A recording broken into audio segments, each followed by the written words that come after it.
a todos e sejam bem-vindos ao podcast Vozes do JIT. No episódio de hoje, vamos mergulhar em uma discussão fundamental sobre memória, resiliência e arte na reconstrução do nosso território. Estamos há 10 anos do rompimento da barragem de Fundão em Mariana, um evento que deixou marcas profundas. Para nos ajudar a refletir sobre os desafios e contribuições do CID, Seminário Integrado do Rio Doce, trouxemos um convidado que dedicou grande parte do seu trabalho a essa causa, o professor Diego Jean Gregório Martins Guimarães. Professor, muito obrigada por aceitar o nosso convite. Seja bem-vindo. Que bom ter a sua voz aqui conosco. Meu nome é Laura, sou mestranda do JIT e temos aqui também os nossos colegas Pedro e Roberta. Bom, boa tarde, Laura, boa tarde, Roberta, boa tarde, Pedro. Estou muito satisfeito de estar aqui para a gente trazer essa discussão que já tem 10 anos que marca aqui nossa região. Muito obrigado. Verdade. Professor, para começarmos, eu gostaria, todos os jitianos, nós temos curiosidade de saber como é que foi a sua trajetória e o seu envolvimento com o CID.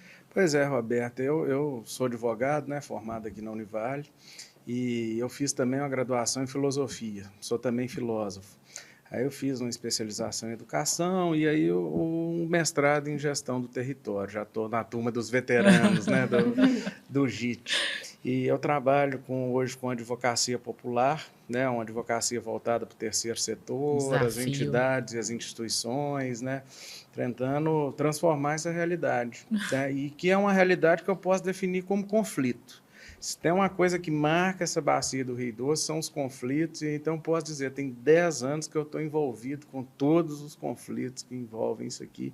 A gente tem feito um papel justamente de uma gestão de conflitos que seja mais adequada, para a gente estabelecer consensos e lutar por dignidade, de fato. A gente percebe, professor, onde existe a vulnerabilidade, sempre em questões ambientais, a gente vê um interesse econômico por trás, então precisa de profissionais corajosos, que sejam perseverantes e que não tenham medo de lutar pelos direitos da população. É um prazer muito grande falar com o senhor aqui. Não, obrigado, estou muito satisfeito e parabenizo o JIT, que tem se aprimorado ao longo de todos esses anos. Estou muito feliz de estar aqui com a turma dos atuais jitianos. Não, eu gostaria de aproveitar e perguntar também para o senhor, a partir das suas valiosas experiências e escritas, quais são as perspectivas e desafios para a bacia do Rio Doce nos próximos anos? Pedro, o que a gente tem? Quer dizer, eu tive num evento agora na SBPC e a mesa chamava Rio Doce, 10 anos depois, o que aprendemos? Que é justamente o tom dessa pergunta. Quando a gente vê nos últimos 10 anos, a gente vê que teve uma separação entre o ambiental e o humano. Essa foi um princípio que norteou as ações de reparação. Então, acho que esse primeiro ponto ele é problemático, porque ambiente e sociedade andam juntos e se imbricam. Então, distinguir isso em 2 vetores para nortear as ações já parece um pouco problemático. E, ao mesmo tempo, eu até chamo assim, de uma angústia existencial mesmo, lá de Kierkegaard, que ele fala que a gente tem um equilíbrio entre o eterno e o passageiro, entre o finito e o infinito, entre a necessidade e a possibilidade. E aí a gente vive, de fato, uma questão que a necessidade cotidiana, especialmente das pessoas atingidas, ela é muito intensa, as pessoas mais vulneráveis.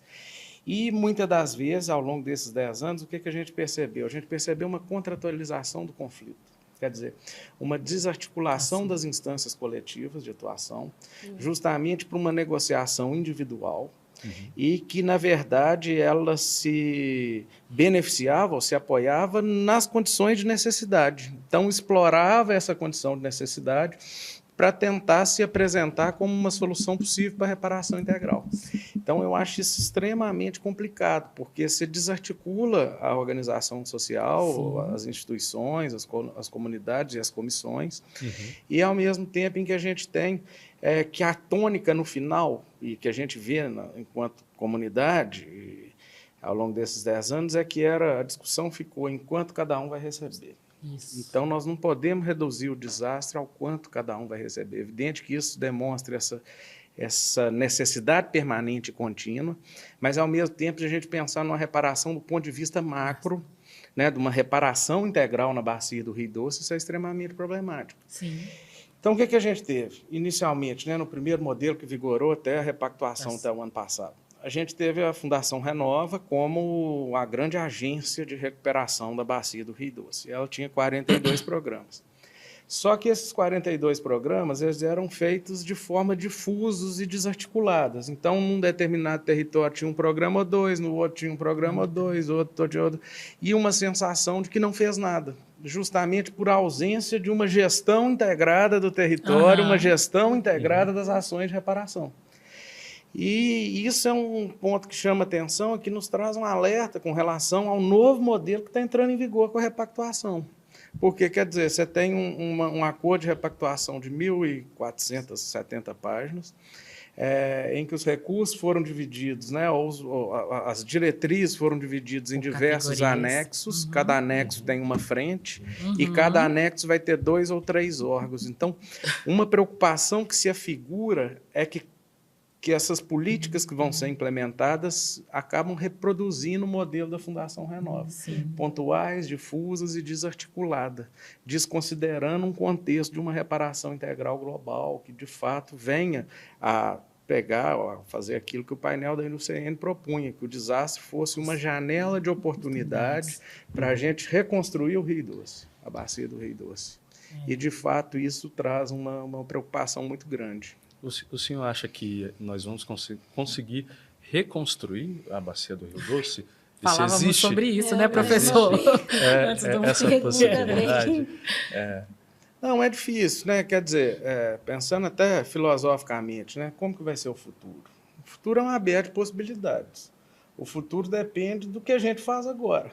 Então, quer dizer, nós não podemos pensar numa utopia de dizer que o Rio Doce vai ser uma maravilha e talvez o melhor vale da bacia, porque nunca foi também. Existe uma série de conflitos e contradições próprias né? da formação histórica do território. Mas se a gente mira num objetivo, talvez a gente alcance ou talvez não. E aí me parece que esses objetivos ainda estão um pouco difusos. Quer dizer, é possível que a gente pense, mas talvez aí entra uma discussão mais ampla da mineração em Minas Gerais, Sim, toda uma discussão que vai ser permanente. Porque, quer dizer, mineração é importante, tem um conflito que marca essas ações de reparação, que é o seguinte, você tem lá, né, agora um acordo de repactuação, tem diversos anexos, diversas diretrizes. O tempo desse acordo, e aí pegando no que aconteceu com o primeiro modelo da Fundação Renova. O tempo da Fundação Renova é das coisas acontecerem. Né? O tempo do CIF, que era o Conselho Comitê Interfederativo, é outro, que é um tempo das esferas das instâncias burocráticas. E aí se tinha uma recorrente ou uma crescente judicialização dessa questão. E o tempo do judiciário é outro, que é completamente diferente do tempo do atingido. Tem uma necessidade permanente diária todo dia. E que é diferente do tempo do meio ambiente natural. Então, você tem uma imbricação de todos esses elementos que aí é preciso de um esforço conjunto e coletivo para um ponto comum, para que se concentre em esforço com um objetivo comum, para que se equilibre todas essas temporalidades e essas necessidades cotidianas, para que se consiga de fato. É de fato um grande desafio. Eu tenho uma preocupação, principalmente com relação a de se tornar uma questão difusa, tal qual foi a Fundação Renova nos últimos 10 anos. Evidente que a Fundação Renova, além dessa questão difusa, os programas tinham uma série de problemas, quer dizer, não é mentira nenhuma, não é segredo para ninguém, existe um processo de extinção da Fundação Renova desde os 5 anos, justamente por não ter cumprido sua finalidade. Tem uma série de problemas na atuação da Fundação Renova, mas me parece que essa questão da concepção, em fatiar o acordo em diversas frentes e fatiar essas frentes em ministérios, me parece um pouco que pode correr o risco de se reproduzir aquele modelo que não Se funcionava. uma nova fundação renova, né, um acordo de repactuação. De fato, é uma mudança, né, de concepção desse modelo de reparação. Quer dizer, agora vão ser políticas de Estado, né? Então, o governo assume a frente de executar essas ações de reparação. Isso traz uma implicação concreta, né, num reequilíbrio de força e dos atores e das estratégias de funcionamento dos Não atores. se esquecer, né, professor, que o ano que vem é um ano político, né? É um ano que muda-se as cadeiras, a liderança, né, de cada região. E essa é uma outra preocupação, quer dizer, a reparação vai estar ligada às contingências dos governantes que estiverem, e aí, quer dizer, eleições tanto para presidentes quanto para governadores, enfim. E aí depois vai trocar. Nós estamos falando de uma repactuação que vai durar 20 anos. Quer dizer, quantos governantes vão ter? E aí o risco de se fatiar e de se voltar e começar de novo, é uma grande preocupação de como é que isso vai se materializar, né, ao longo desses 20 anos. O CONGIT vem com essa proposta, né, da gente, enquanto pesquisadores, trazer ou pelo menos caminhar nesse sentido, né, de buscar uma resposta para o nosso território, trabalhando com o nosso território. Integrando outros saberes, né? Integrando outros saberes, né? Para poder achar uma resposta que seja mais justa, que atenda mais pessoas. Que era justamente isso, uma das perguntas que eu ia fazer para o senhor, professor.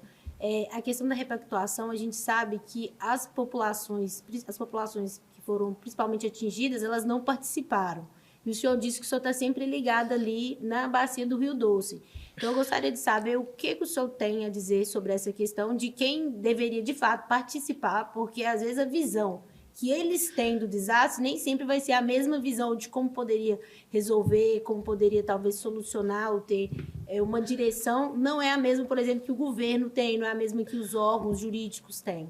E eu vou ficar quietinha, porque não quero puxar a sardinha para o lado da advocacia, né? Então... Não, essa é uma questão difícil. Quer dizer, existe dentro da ideia, né, da reparação integral e até mesmo do direito ambiental um princípio da participação democrática, que é, né, o princípio da informação. Verdade. E aí, ao mesmo tempo, também um princípio da mediação, como foi feito o acordo, o sigilo. E aí... umas coisas... mas a grande crítica é essa, quer dizer, e aí isso eu escutei de um atingido, ele falou, fica um monte de gente engravatada no gabinete resolvendo minha vida sem nunca ter vindo cá para ver como é que tá. Não conhece a realidade. Não conhece a realidade. E aí, de fato, essa crítica tem razão, porque, quer dizer, as pessoas atingidas, que são as mais violentadas pelo desastre, e que continuam sendo violentadas pelo desastre, elas não tiveram voz para poder participar de como que vai ser essa política de reparação. Mas, principalmente, o que incomodou muito, que eu pude perceber, é o seguinte: desastre 2015, um TACGOV em 2018, criando o CIF, criando instâncias de participação da comunidade, né, no Conselho Diretor da Fundação Renova, na diretoria executiva, no próprio CIF, colocando a pessoa atingida como protagonista da decisão das ações de reparação. E justamente no momento agora, em 2024, de se implementar essa ocupação das pessoas atingidas no CIF, vem um acordo de repactuação feito no sigilo, desfazendo todo esse processo e criando uma série de outros conflitos e tensões entre as comunidades que já tinham estabelecido um consenso sobre quem seriam seus representantes, suas lideranças. Eu estava lá, né, no Encontro de Bacia ano passado, no Ministério Público Federal, e foi uma coisa maravilhosa. Só que isso foi no final de agosto, em outubro saiu uma repactuação. E aí desfaz todo esse movimento e os próprios mecanismos. Não, tudo bem, nós substituímos o CIF por um Conselho de Participação Social, mas zerar e começar de novo, todo um trabalho para que isso aconteça, traz novos conflitos, novas formas de representatividade, novas cadeiras. Então, assim, isso deu uma certa frustração entre as pessoas atingidas, que já estavam 10 anos esperando por esse momento, né? E quando a hora acontece, não acontece. Então, começa tudo de novo. Então, é uma questão difícil, é uma questão conflituosa, né? Evidentemente. A gente entende também que essa reparação, né, o modelo de reparação é a reparação possível, e aí até é importante a gente dizer, né, esse conceito jurídico de reparação integral ele é uma ficção jurídica. Ele é uma ficção jurídica. Não tem jeito de se fazer, do ponto de vista material, uma reparação que seja integral. Mas, dentro dessa ideia do que é possível, eu penso que seria possível que se colocasse os atingidos como protagonistas, porque, de fato, eles são as vítimas desse processo e continuaram como tal. Então, realmente, tem uma série de complicações, apesar de que também, né, ao mesmo tempo, se a gente pensar, então, mantém o modelo anterior, mantém a Fundação Renova? Não, já estava ficando insustentável. 10 anos depois, a sensação de que nada foi feito. E uma sensação que é honesta, porque os programas foram difusos. Quer dizer, tem uma questão que é o seguinte, e eu acho que isso é importante até para quem está nos assistindo. Quer dizer, o desastre ele não foi lá em 5 de novembro de 2015, quando a barragem rompeu e a lama de rejeito passou. O desastre ele acontece e se perpetua a cada dia que as medidas de reparação não são implementadas. Sim. Verdade. E o mais impressionante é que a gente tem agora os impactos das próprias medidas de reparação.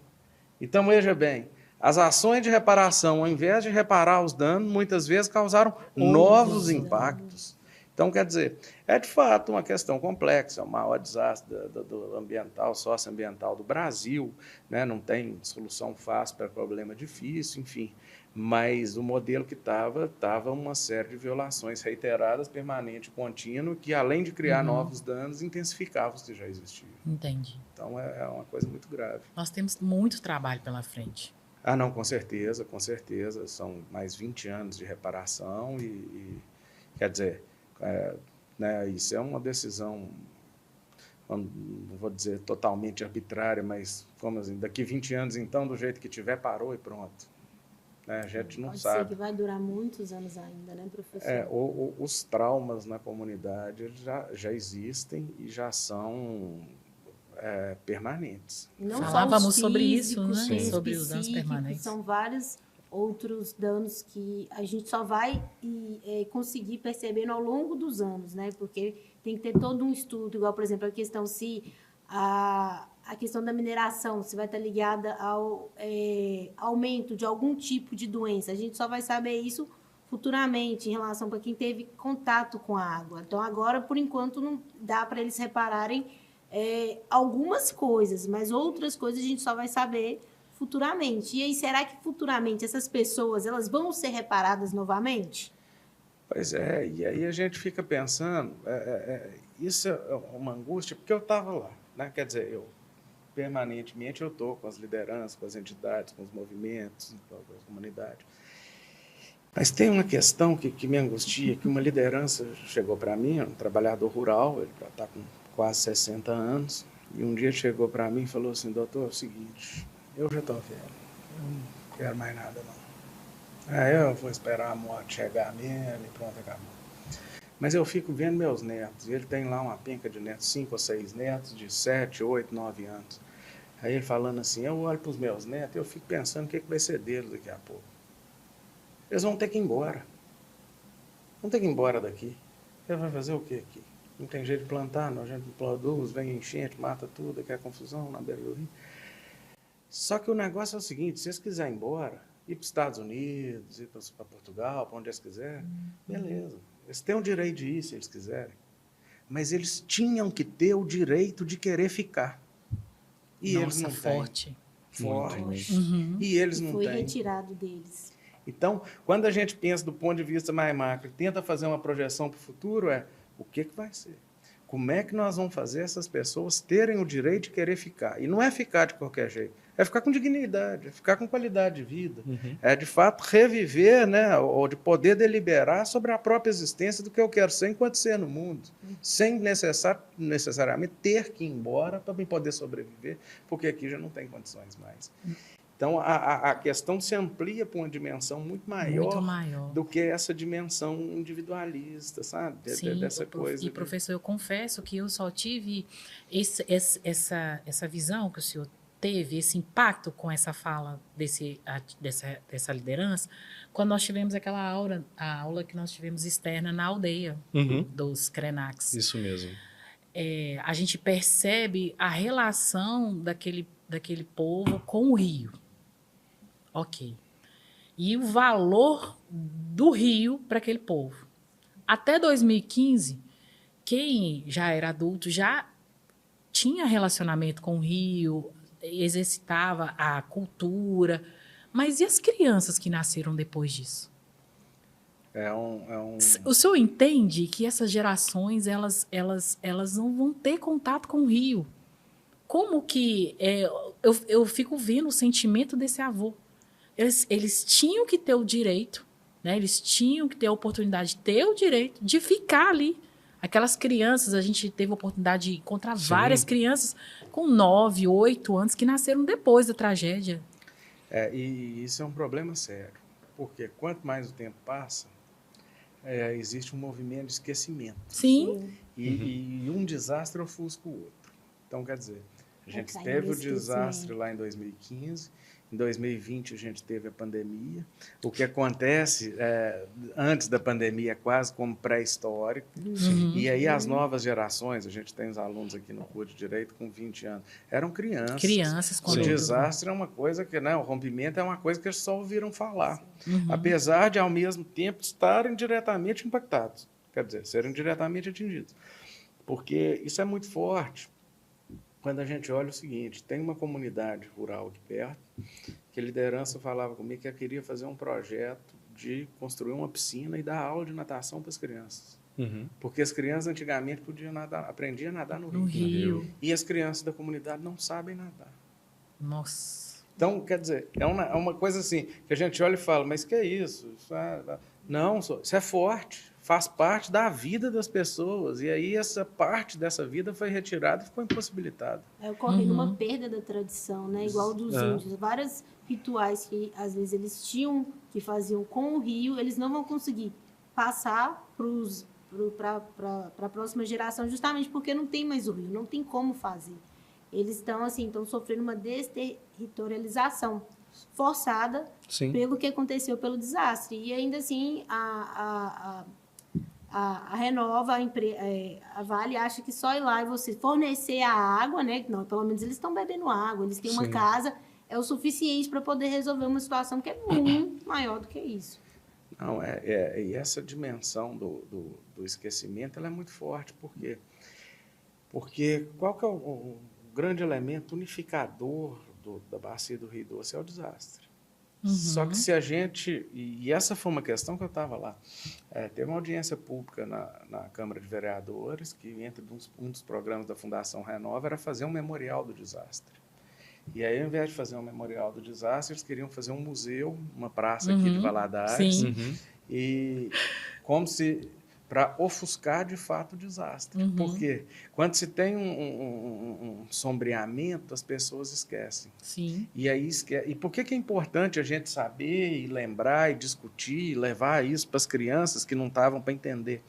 Porque isso forma um sentimento de não repetição.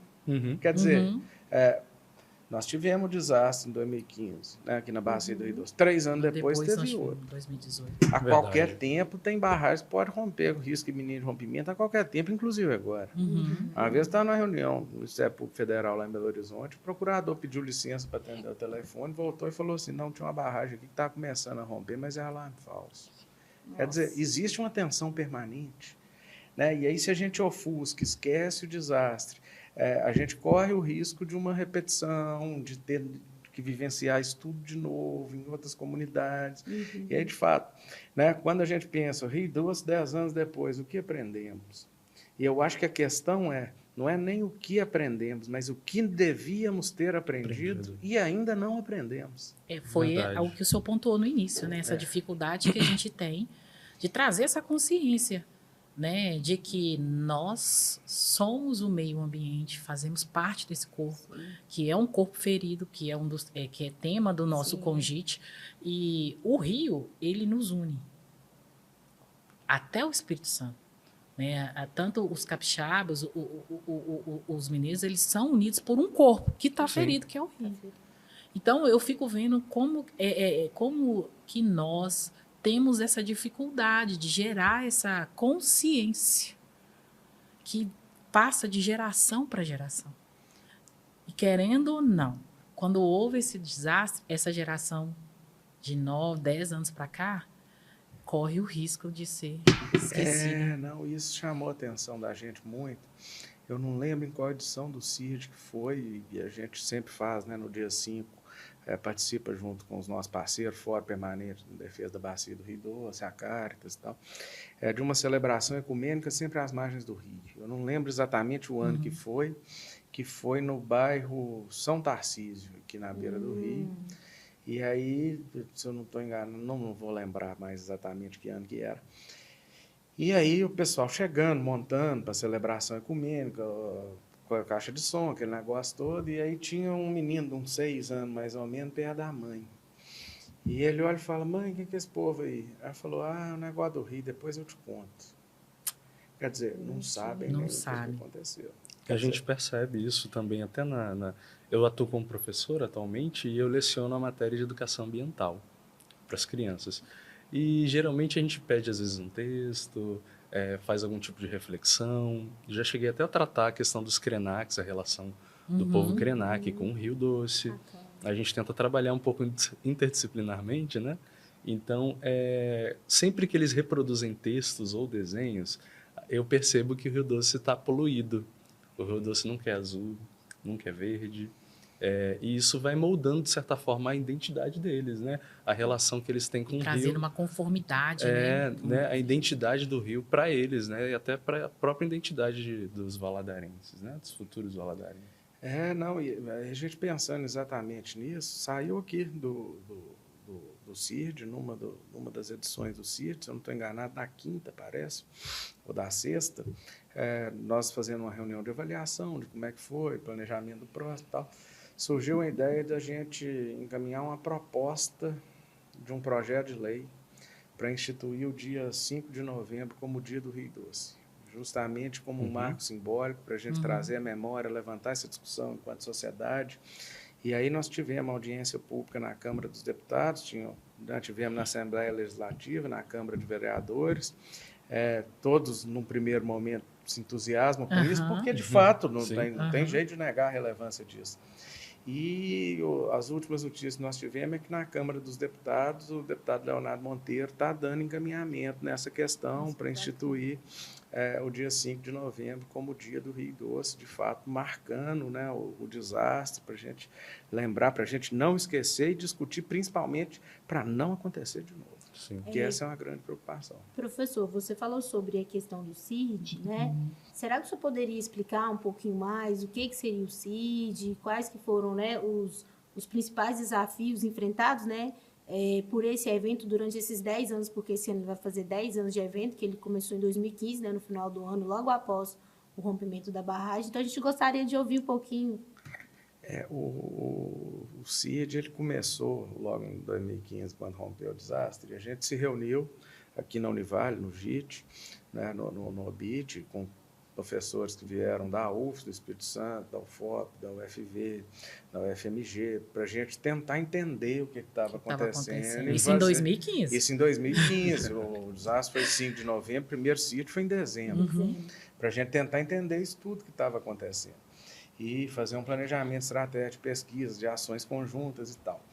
E aí, no segundo CIRD, a coisa foi ganhando força e nós tivemos a adesão principalmente da comunidade, sabe? Eu acho que o grande elemento que marca o CIRD é esse diálogo com as instituições da sociedade civil organizada, com as lideranças comunitárias, o Fórum Permanente em Defesa da Bacia do Rio Doce, que foi criado em 2016, hoje já está com 10 anos, agora está participando, inclusive, do Conselho de Participação Social, né, as lideranças, as comunidades atingidas, e, ao mesmo tempo, foi se tornando um espaço de diálogo entre as pessoas atingidas e os órgãos e as instâncias do poder público. Então, passaram pelo CIRD ao longo desses 10 anos a Agência Nacional das Águas, IGAM, LACTEC, Fundo Brasil de Direitos Humanos, Fundação Getúlio Vargas, Humble, Ministério Público Federal, Defensoria Pública, Ministro do Governo, Secretário de Estado, várias autoridades.